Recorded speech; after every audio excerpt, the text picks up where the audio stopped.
Okay. So today I'm going to speak about my passion about pets. It's being said by one French Nobel laureate poet that unless you love an animal, a part of your soul is not awakened. How many of you here had pets or have pets?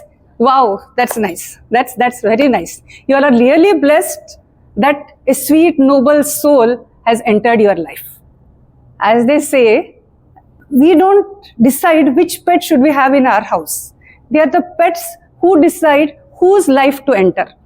And it happened with me. I had many pet dogs. I'm okay with any pets I'm open to, but preference, I love pet dogs. So since my childhood, we had 3 or 4 pets. Raja, Topsy, Julie, Dagdu. Those were the 4 pets who are only in my memory.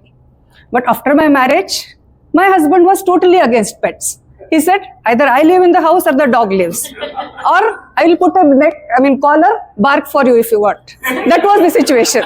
So we never had pets. But something after the COVID and my retirement, children got married, left the country. So now they thought that I need a company, and we decided that I will have a small pet, a small tiny one which fits into an apartment. So we decided to go for a Shih Tzu puppy.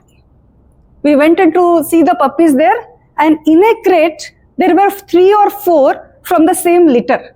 All 3 others were fast asleep, but this one small puppy was jumping over them. So instinctively, it was love at first sight.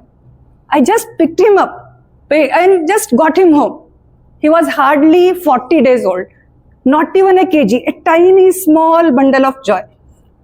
Very smooth, golden white hair, big round eyes, a button-like nose, and a bushy tail which used to wag continuously. And then it changed my life altogether. And getting him new clothes, toys, and vets visits, vaccinations, so many things, a bed, everything. My total life changed. And my husband, as I said, was so against pets. He would feed him Cerelac after coming home from work and then have his dinner. That was the transformation Coco brought into our lives. And his name was Coco.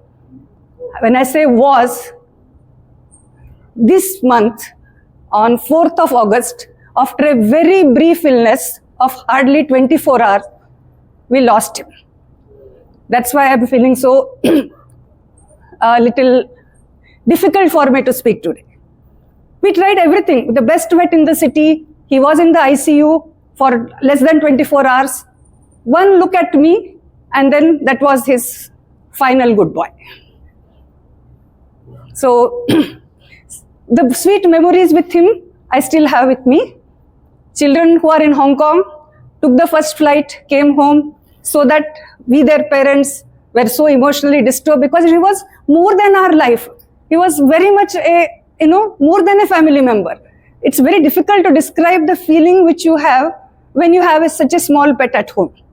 I used to wear him shoes, t-shirt, take him for walks, go to the airport or Ratnadeep, and literally, I'm not exaggerating, people used to wait to have selfies with him, hold him in their hands. And I don't mean teenage girls like these, but even elderly people, they were so very fond of him.